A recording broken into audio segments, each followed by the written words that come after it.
My name is Delton Adams Sr., and I am the author of Cleaning Out the Family's Closet, Breaking the Cycle of Pain, Shame, and Incest.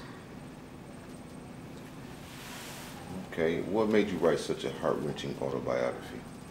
Well, to be honest, I never really wanted to write the book, not at all. And about almost 9 years ago now, to be very honest, I had what you would call a divine visitation from God about my life, and that there was a book inside of me and that it must come out. Basically, God was letting me know that I would be the voice of the voiceless. I would be the voice of millions of people across the world, men and women of all nationalities, races, and cultures, that are too ashamed, too afraid to admit what happened in their childhood.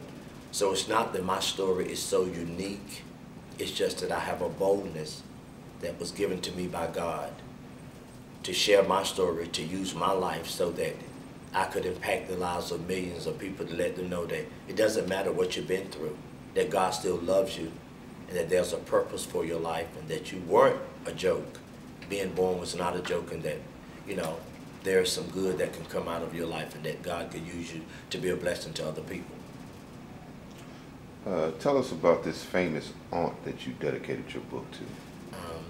One of my dad's sisters, Selena Williams, is her stage name. Her last name is Adams, just like mine, but she uses the name Selena Williams. That's her mother's mother, her grandmother's name that she used as her stage name, and she was a very famous Broadway actress that left Goldsboro, North Carolina, and in New York City she became an on and out Broadway actress, and she dated Billy D. Williams in acting school. She was there with Brock Peters, some other famous people, Richard Roundtree, Ruby Dee's husband, and so my aunt began to tell me when I opened up and share with her about my childhood abuses. And I shared with her in particular about one of her brothers who was my babysitter when I was in elementary school.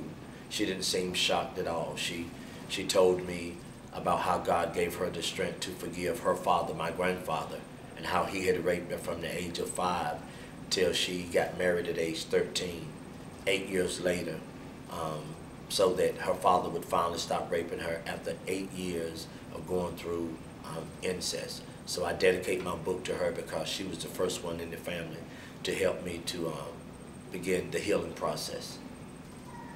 Okay. How have your family members responded now that you've told your story? Wow, interesting question, because I've had a lot of resistance from family members. Even from the victims and perpetrators. I've had family members who are also victims like myself of incest that have become very upset and agitated because they're now being reminded of what they also went through in their childhood. So I do have the support of my 71-year-old mother, who is my #1 fan. My father was her one and only husband, even though now he's married to wife number 5, but they were married for 18 years, and she's very supportive.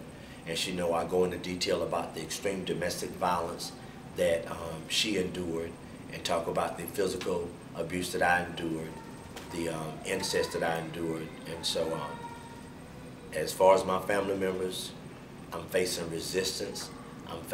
I got some support from family members, and I understand that because it took me a lifetime to come to grips with it and be able to talk about what happened in my childhood, and not everybody is where I'm at now.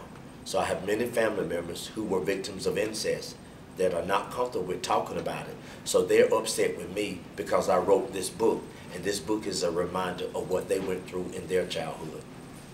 Okay. What is your current relationship like now with your father and this uncle that used to babysit you? It's always been respectful. But the difference now is that my father is aware that I'm an author. My uncle is aware that I'm an author. Both of them are aware that I've done a TV interview and saw the TV interview on YouTube, Facebook, and they're like, wow. So he's broken his silence. After 27 years of complete silence, of never being able to come to grips with it and try to suppress those memories that this stuff really didn't happen to me, not only am I free and delivered and bold enough to talk about it, but now they're saying to themselves, wow, he's cleaning out the family's closet.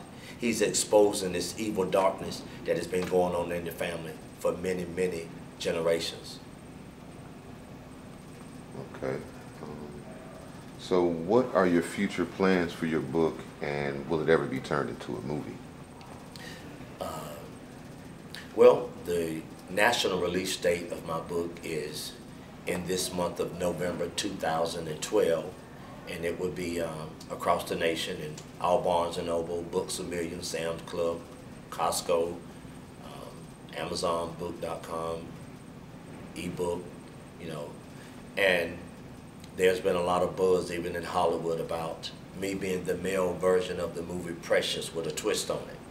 So there is a lot of interest in turning my life story, my autobiography, into a play and even into a movie across the theaters nationwide. So all I can say is that I am surrendered to God to let God use my life in any kind of way He see fit, my story, to impact the lives of millions, to let them know that it doesn't matter what you've been through, that God still has a purpose and a plan for your life.